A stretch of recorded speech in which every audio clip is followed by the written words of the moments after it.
నువ్వు నాకన్నా చిన్నవాడివైనా నన్ను ఆడిన దుర్భాషలు మార్చుకో. నువ్వు ఇందాకేదో అంటా ఉన్నావు, దేనికైనా తయారు, నేను వదిలిపెట్టా. నీ అయ్యా జాగిరా, నీ బాబు సంపాదించిన తెలంగాణ ఇది. నువ్వు రాజకీయ లాగు దొడుకున్న రోజుల్లో, నిక్కరు వేసుకోని రోజుల్లో నేను హైదరాబాద్ వచ్చాను రా. ఒకనాటి మద్రాసి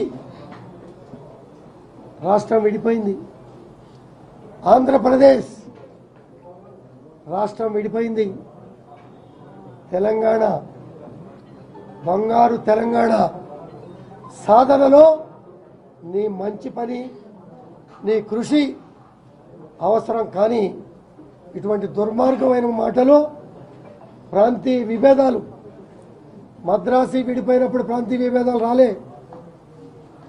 కేసీఆర్ గారు కానీ, చంద్రబాబు నాయుడు గారు కానీ, సుష్మా స్వరాజ్ గారు కానీ, సోనియా గాంధీ గారు కానీ రాష్ట్రం ఇచ్చేటప్పుడు అన్నదమ్ముల్లాగా విడిపోవాలి, ప్రాంతీయ విభేదాలు వద్దు, ఆర్థిక సాయం చేస్తాం, రాష్ట్రాలు అభివృద్ధి చేసుకోండి అని అంటేనే సోనియా గాంధీ గారు ఆ రోజు తెలంగాణని ఇచ్చినటువంటి సందర్భం మీ అందరికీ కూడా తెలుసు. తెలిసి ఈ మాటలన్నింటినీ గుర్తు చేసుకొని, అనుభవాల్ని దృష్టిలో పెట్టుకొని, మన కోసం ప్రాణత్యాగాలు చేసిన మహానుభావుల్ని గుర్తు చేసుకొని ఈ సమాజానికి ఒక మంచి మెసేజ్ ఇవ్వాలి తప్పించి ఇలాంటి దుర్భాషలాడి మహిళలను కించపరిచి అసభ్య మాటలతో ఎంతో కాలం మనుగడ సాగించలేమనేది ఆలోచించాలని చెప్పి కూడా ఈ సభాముఖంగా తెలియజేస్తా ఉన్నా. మీడియా మిత్రులుగా నాది తప్పుంటే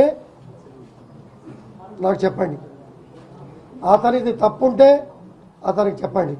నేను చెప్పా, అతని మాట్లాడినాక ఈ సమావేశాలకి కారణమైనటువంటి నీ దుర్భాషల మూలంగానే నేను వాయిస్ పెంచా తప్పించి నాకు రెండో ఉద్దేశం లేదని కూడా మీ ముందు ఈ సభాముఖంగా తెలియజేస్తా ఉన్నా.